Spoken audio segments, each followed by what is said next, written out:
Estamos iniciando mais uma reunião virtual do Lar de Teresa. Sejam todos bem-vindos. Continuando essa nossa situação atual de distanciamento, prosseguimos com a nossa reunião virtual. E qualquer orientação sobre todas as atividades do Lar de Teresa estão disponíveis no site, na nossa página www.lardeteresa.org.br. Continuamos com a nossa campanha de inverno e, dado esse distanciamento, as doações poderão ser convertidas em espécie, fazer o depósito ou transferência bancária. As orientações também se encontram disponíveis na nossa página. Então, dentro desse aspecto, vamos passar para a nossa leitura da página inicial. A nossa página inicial tem o título O Poder da Oração. A autoria é o nosso homenageado, o Dr. Bezerra de Menezes. Então, ele nos diz o seguinte: que o mestre dos mestres vos conceda a alegria da sã fraternidade. Meus amigos, que vos julgais desamparados e desatendidos na face da terra, olhai ao vosso derredor e contemplai com os olhos da alma as maravilhas da oração que o Criador ofertou às criaturas. No cintilar das estrelas, Deus ora as criaturas, mostrando-lhes a felicidade ímpar de quem conhece o caminho da renúncia na terra para abandonar-se às regiões da luz. A oração do Pai é um apelo constante, ou chamado incessante, para que os homens se lembrem de sua realeza celeste e caminhem desassombrados no trilho do dever, na senda da renúncia e da caridade. A presença do sol no orbe terrestre é uma prece luminosa de Deus, prece de força, vida e energia. No perfume e delicadeza da flor, prece simples e humildade e amor. Nos trinados dos pássaros, prece de alegria e gratidão. Na dádiva da água, a divina mensagem da pureza, renovação, perdão. Nas plantas variadas, a generosa oração do alimento, na medicação farta. E em toda parte o convite ao trabalho abençoado. Nos templos de todos os credos, o apelo da caridade constante como divino dever. E, para que a criatura se comunique com os celeiros celestiais, estabelece o Pai, pelo elo do pensamento, a ponte sublime da oração como fonte de suprimentos. Corações unidos pelo elo fraterno no altar da oração, trazem para os caminhos terrestres as estrelas do céu. É a fé que transporta montanhas, é o sal da terra, é a luz do mundo. É o intercâmbio bendito assinalado pelo Cristo. Pedi e recebereis. Buscai e achareis. Batei e abrir-se-vos-á. É pelos caminhos da oração, oração trabalho, oração confiança, oração caridade, oração dever. Estendereis na terra o reino do bem para sempre, fortalecendo vossos corações na grande jornada da vida para a luz eterna. Bezerra. A mensagem é extraída do livro Veleiro de Luz, a médium Maria Cecília Paiva, do editor espiritualista. Aproveitando esse envolvimento com essa mensagem do nosso mentor espiritual, Dr. Adolfo Bezerra de Menezes, que possamos dizer: Senhor Jesus, mestre e amigo incondicional de nossas almas, aqui estamos para iniciar mais uma tarefa, Senhor, unindo os pensamentos através dos recursos que dispomos no momento, para nessa vibração e comunicando-nos contigo, lembrarmos de todos aqueles que necessitam da tua assistência, do teu amparo, da fraternidade, da solidariedade. Que a sua paz se faça em todos os corações, Senhor.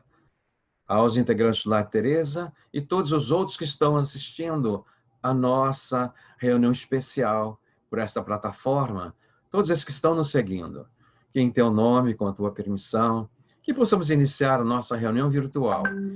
E vamos passar a nossa palavra para a expositora desta noite. É a nossa querida, muito querida mesmo, Elisa Hilsheim, conhecida como Elisa, que vai falar exatamente sobre o aniversariante deste mês, que é um dos mentores do Lar de Teresa, Adolfo Bezerra de Menezes Cavalcante. Elisa, a palavra é sua. Graças a Deus. Boa noite a todos. Boa noite. Então, nós estamos iniciando, como o João falou, um tema tão querido a todos nós. Pensarmos em Dr. Bezerra de Menezes.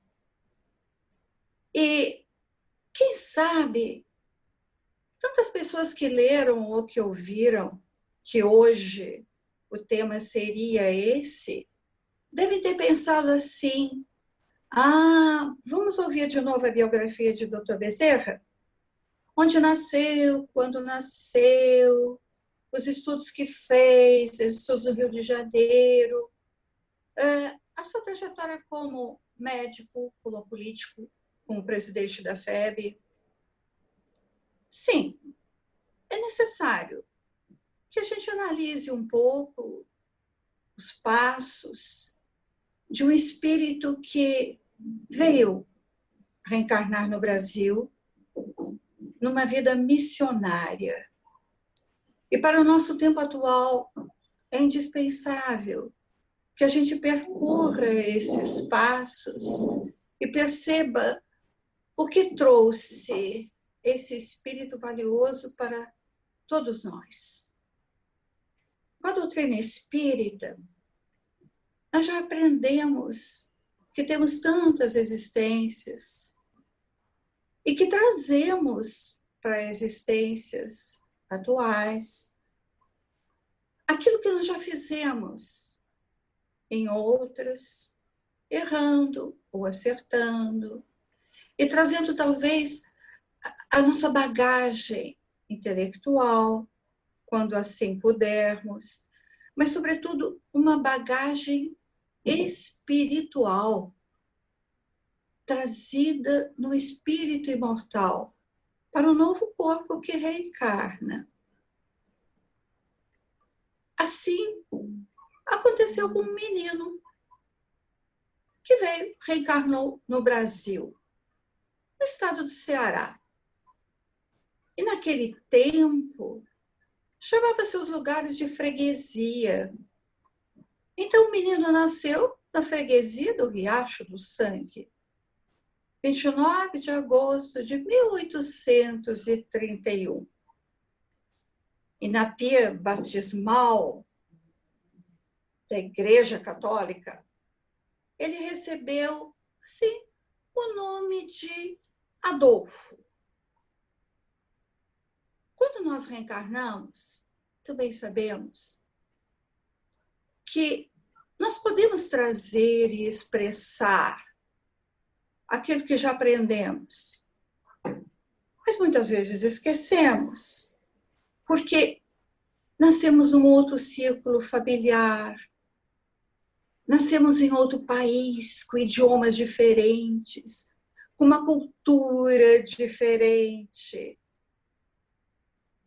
Mas também aparece, de quando em quando, aquilo que nós já fomos e aquilo que será útil para a encarnação.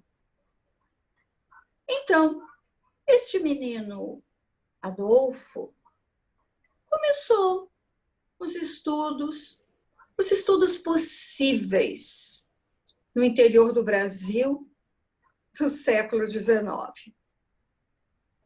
Mas era um aluno diferente. Era um aluno que aprendia logo e que com isso conseguia ajudar os seus colegas, ensinava os colegas. Aprendeu tão bem o latim, que na época se estudava, aprendeu o latim e ensinava os colegas sobre o latim. Era a volta daquela intelectualidade que já estava presente numa mente ativa, numa mente habituada ao estudo. Era fácil para aquele menino até ensinar latim. Sim. A herança dele veio. Não aquela herança que a gente está acostumado a saber, que recebemos a herança pelo esforço dos outros, mas a herança própria, daquilo que nós acumulamos durante os tempos. Desde os primeiros tempos, ele foi inspirado a estudar medicina. Mas como? Estudar onde? Só no Rio de Janeiro, era tão longe. Escassos os recursos. A família se reuniu. Conseguiram pagar uma passagem de navio para que ele chegasse ao Rio de Janeiro para estudar medicina. Mas agora, moraram onde na corte do Rio de Janeiro? Corte porque nós éramos império. 1851, quando ele chegou, estávamos em pleno império. Um imperador muito simpático, que nem parecia imperador pela simplicidade, Dom Pedro II. Ele procura, então, um quarto modesto para alugar. Ele queria ficar sossegado, queria ficar tranquilo, queria ficar mais sozinho, porque não gostava da república dos estudantes, daquela maneira agitada com que os estudantes faziam das suas vidas juvenis. Ele procura, então, um lugar sossegado, em que pudesse pagar pouco. Afinal, era difícil receber uma pequena mesada, lá do distante Ceará. E, católico, sério, como ele era, sempre orando, até como vimos hoje nessa página lida pelo João Aparecido, como ele fala de oração, ele sempre orava a Maria para que o ajudasse no objetivo que ele tinha de estudar e de se formar em medicina. Comprar livros, fora de pensamento. Às vezes, alugar livros de segunda mão. Demais, biblioteca pública, onde os livros poderiam ser estudados. Sim, mas orava sempre. E quantas vezes foi necessário. Porque como é que iria pagar a taxa de exame na faculdade quando o aluguel do seu quarto já estava vencido?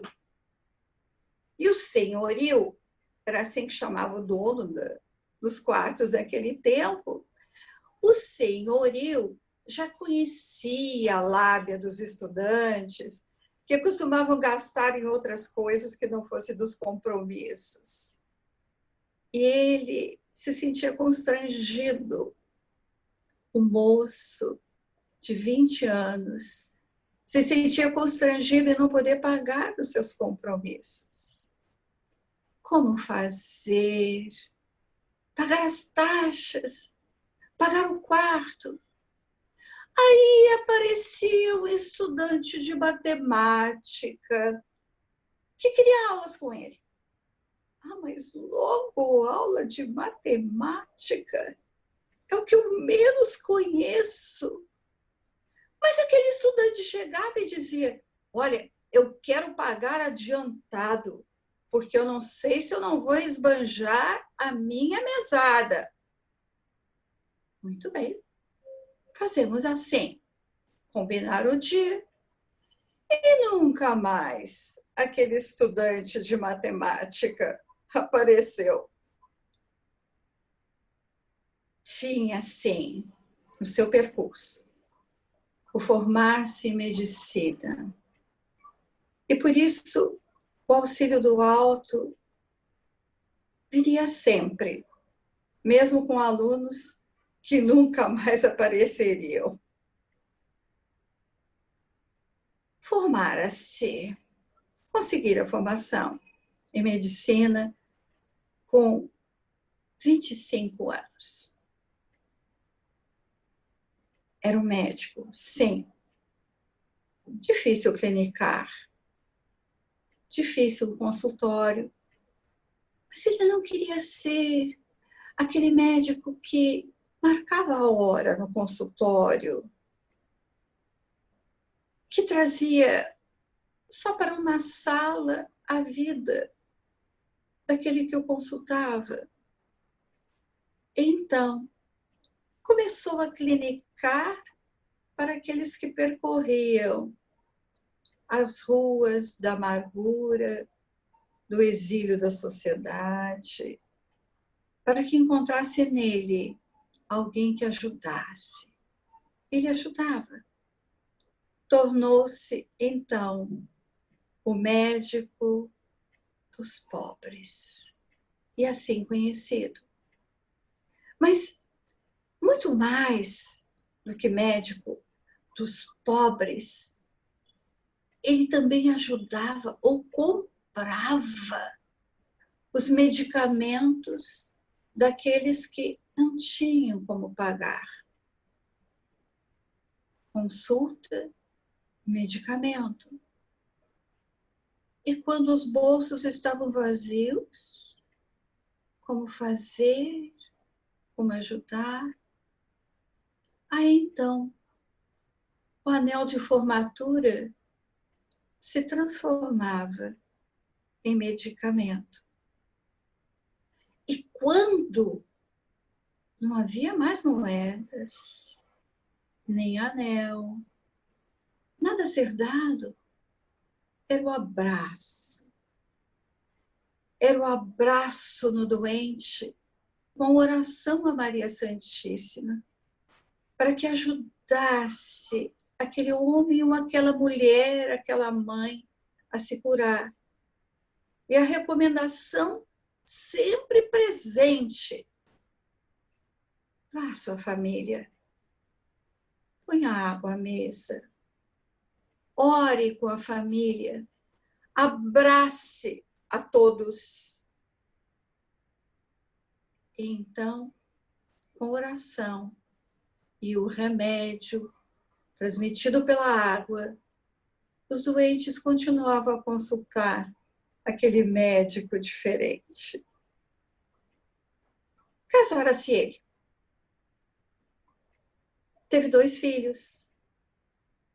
Mas, inesperadamente, subitamente, a esposa amada desencarna. E ele, com choque, abate-se. Perdera a mulher amada. Mas logo depois, surge um anjo na vida dele. Um anjo, a segunda esposa. E com ela também teve outros filhos. Outras crianças que chegaram aos seus braços amorosos. Algumas também muito necessitadas de apoio, não somente do médico, mas do pai. Ele começa a se destacar profissionalmente. Então, ele é nomeado como cirurgião tenente do Exército, pelo seu trabalho, pelo seu estudo, não por indicação. Méritos. E tanto estudou, e tanto se salientou dentro do trabalho como médico dos pobres, como aquele que atendia no exército, como aquele homem estudioso, que foi então cortejado pela política. Um pouco de dúvida, aceita ou não, mas em 1967, ele é, então, eleito como deputado geral pelo Partido Liberal. Era assim que chamava, deputado geral. Em seu exercício, faz muito pelo estado do Rio de Janeiro. Muitos de nós nos lembramos que a estrada de Macaé a Campos foi elaborada com o trabalho dele. E coisas que trouxeram beleza para o Rio de Janeiro. Aquele boulevard lá da 28 de setembro, todos nós nos lembramos disso.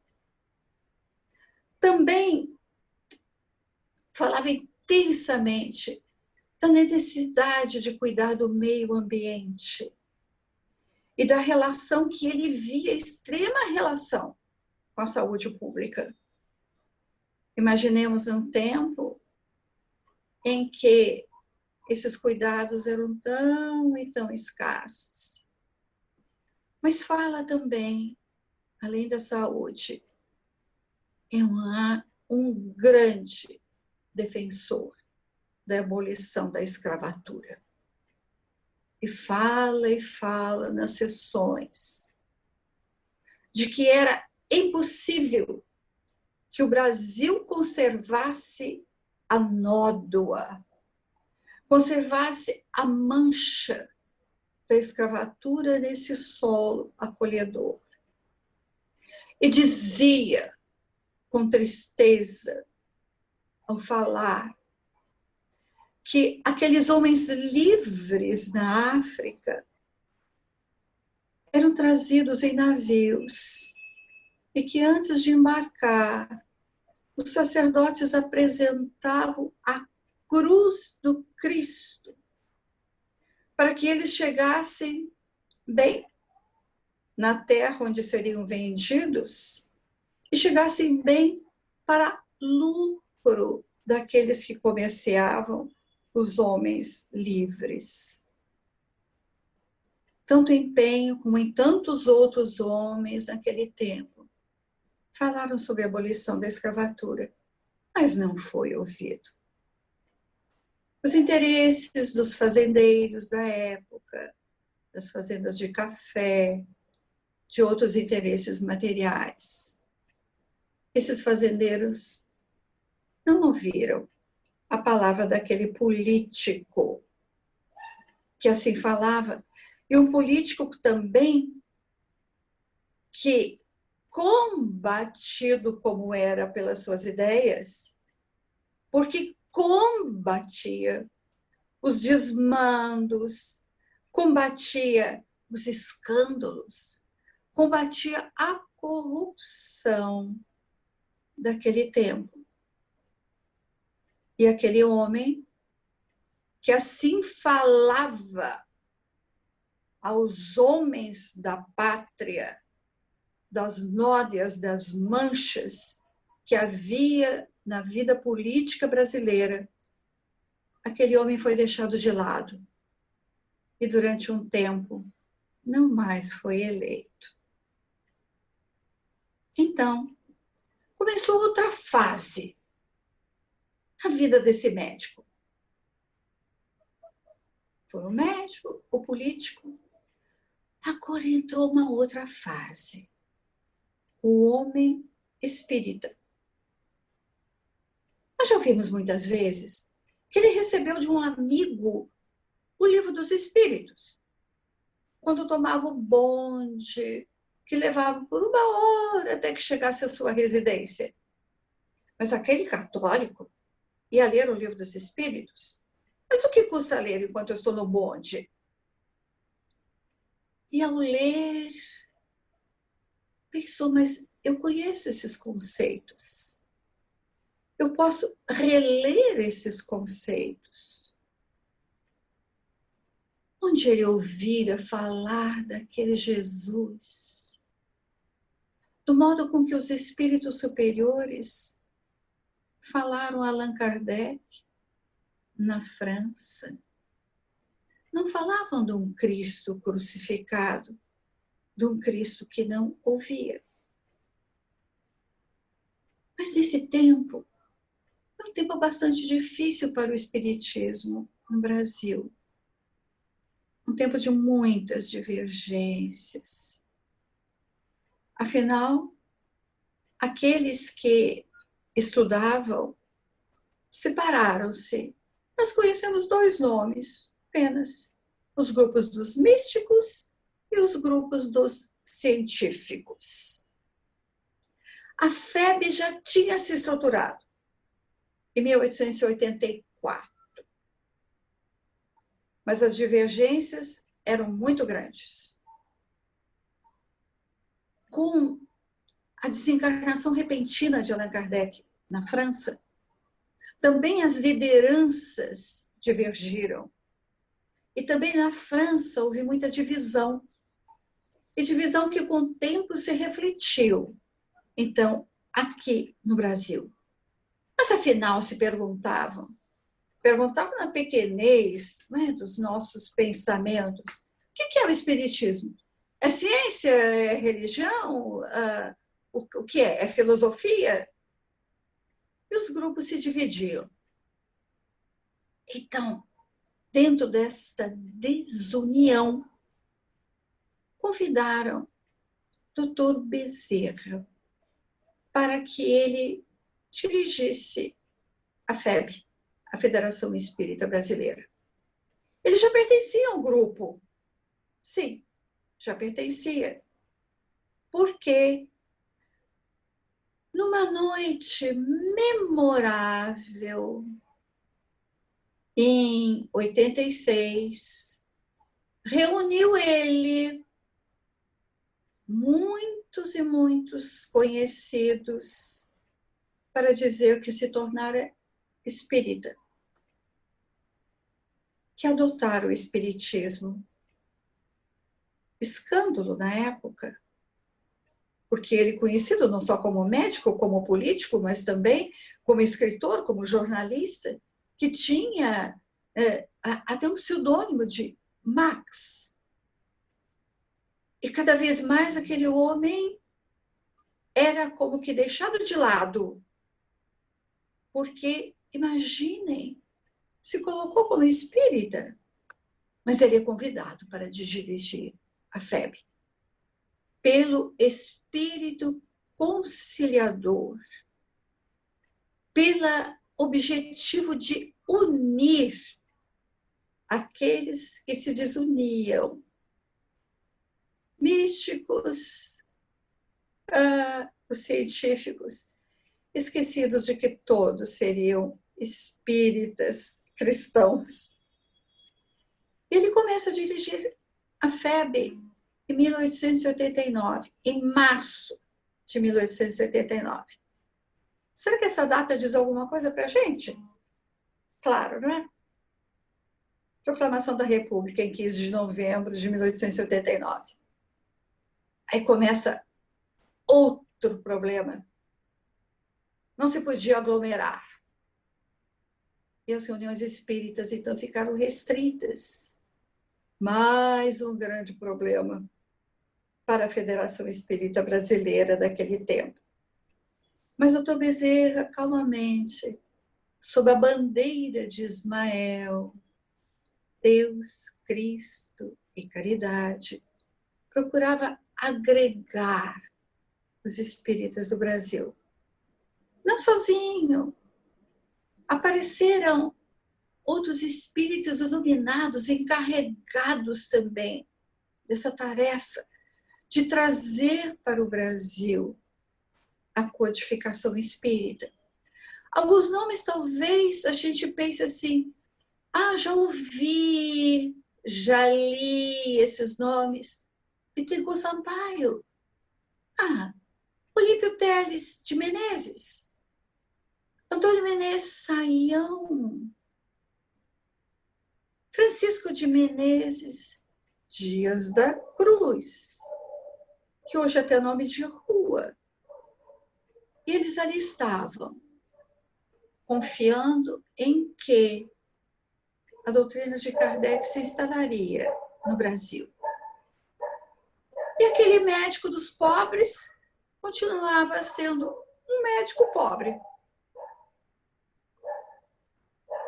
Meses de sofrimento. Adoecera o doente, as dificuldades econômicas muito sérias para a família grande, e era ajudado discretamente pelos amigos. E desencarna em 11 de abril de 1900. Novo século, desencarna aquele médico. É recebido no plano espiritual por Celina, representando Maria de Nazaré, a mãe de Jesus. Mas ele não sobe, não vai às esferas superiores que ele merecia. Ele pede a Maria para voltar ao Brasil, a pátria que o acolhera na última encarnação. Teve outras encarnações? Sim. Temos sim. Temos notícias de outras encarnações. Mas é essa no Brasil, agora com toda essa bagagem, que nos interessa. Mas ele pede para voltar ao Brasil. Aos brasileiros que tinham nesta pátria a oportunidade de se redimir das faltas anteriores. Se redimir através do estudo, através de lutas, uma nova pátria. E Dr. Bezerra ficou espírito, ficou então sendo tão conhecido no Brasil pelos livros que foram colocados, as descrições dos seus trabalhos em toda a terra brasileira. No lar de Teresa, na nossa casa, o nome do doutor Bezerra de Menezes, Adolfo de Bezerra de Menezes Cavalcante, é sempre lembrada com muito carinho, muito respeito, porque foi com ele que nós tivemos a estruturação, a direção para a fundação da nossa casa, através do grande médium, Chico Xavier. Vinham as mensagens de Dr. Bezerra para a fundadora da nossa casa, Ana Brunilde Mendes do Espírito Santo, que ainda naquele tempo a Pedro Leopoldo, e recebia as orientações, as mensagens de como a casa devia se conduzir, e até dizendo, espere um pouco, ainda não. Quando o grupo se entusiasmava e queria crescer, além das possibilidades que tinha. E hoje, as mensagens de Dr. Bezerra daquele tempo são guardadas com muito, muito carinho por todos. Carinho e respeito, já que essas orientações até hoje são fundamentais para que a casa continue de pé, já que assim foi colocada, exercida sobre uma rocha. E em ocasiões especiais, como ocasiões de aniversário da casa, em setembro, e vai se comemorar agora 69 anos, nós recebemos pela psicografia da médium Brunilde, nossa querida benfeitora, encarnada, e que completou agora no dia 1º, 98 anos de vida na Terra. E recebemos então pela psicografia mensagens de Dr. Bezerra aos trabalhadores do lar de Teresa. Como não olhar e conservar essas mensagens com tanto carinho? Por exemplo, num dos livros do Lar de Teresa, editado pela editora do Lar de Teresa, Os Caminhos da Paz, no capítulo 17, temos palavras amigas. Que mensagem! Em que alguém culto nos coloca em poucas palavras toda uma diretriz de vida. Por exemplo, quando diz: mais amor, menos julgamento. Mais caridade, menos cobrança. Mais estudo, menos vaidade. O que é que essas palavras poderiam marcar entre nós? Mas nós não só lemos as palavras de Dr. Bezerra, através do querido Divaldo Franco. Nós ouvimos Dr. Bezerra. Ouvimos Dr. Bezerra com aquele vocabulário de alguém culto, intelectual. Mas também ouvimos com a entonação amorosa e também o que nos chama tanta atenção, com a pronúncia própria do século XX, até do final do século XVIII. Todos nós nos lembramos quando ele termina dizendo: ah, o Pai paternal de sempre. E tantas vezes ele inicia as mensagens através de Divaldo dizendo: meus filhinhos, e nós reconhecemos que esse diminutivo nos indica a nossa infância espiritual. E por isso, talvez, amorosamente, nós também usamos um diminutivo. E o chamamos de tantas vezes de paizinho.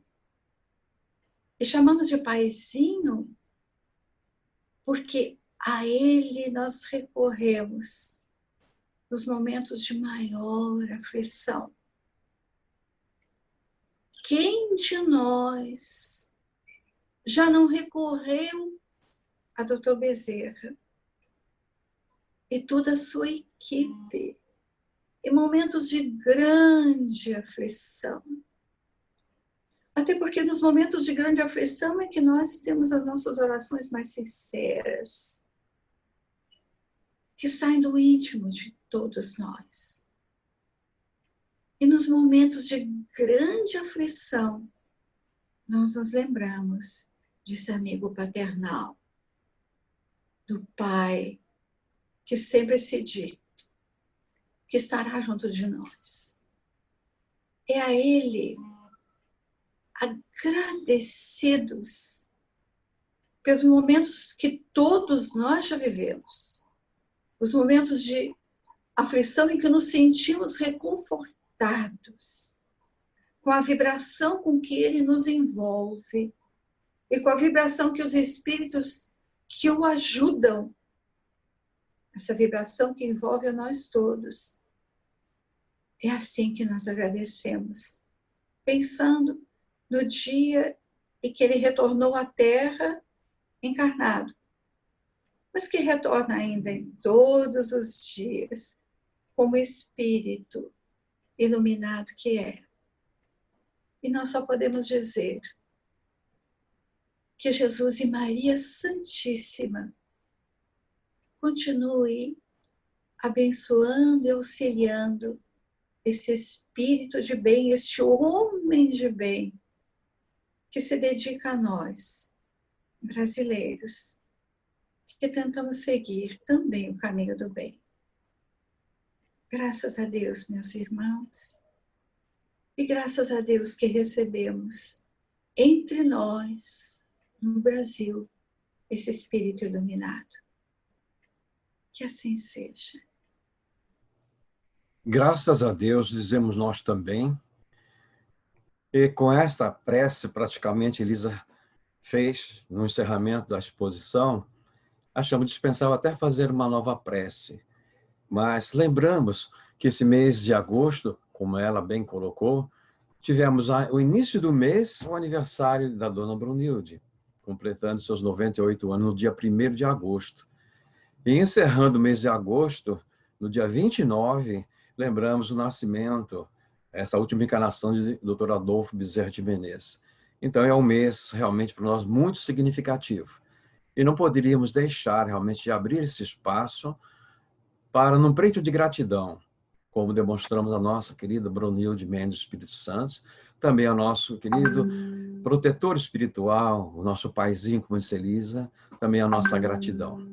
Então, ao encerrarmos esta palestra virtual, a nossa reunião virtual, queremos agradecer a todos os seguidores que estiveram conosco nesse instante e convidá-los para que estejam conosco novamente na próxima segunda-feira, às 19 horas. E que essas vibrações de paz, de harmonia, que nós fomos sentindo através da exposição da Elisa, permaneça conosco e envolva a todos aqueles que também não puderam estar conosco, mas são nossos seguidores constantes. Que a paz do Senhor se faça em todos os corações, dentro da equipe dos integrantes do Lar Teresa, fora do Lar Teresa, no nosso Brasil e no nosso planeta, nesse momento de tantas necessidades e tantas carências. Com certeza, Ele está do nosso lado. Muita paz em todos os corações. E até a nossa próxima segunda-feira. Se Deus quiser, com certeza Ele o quer.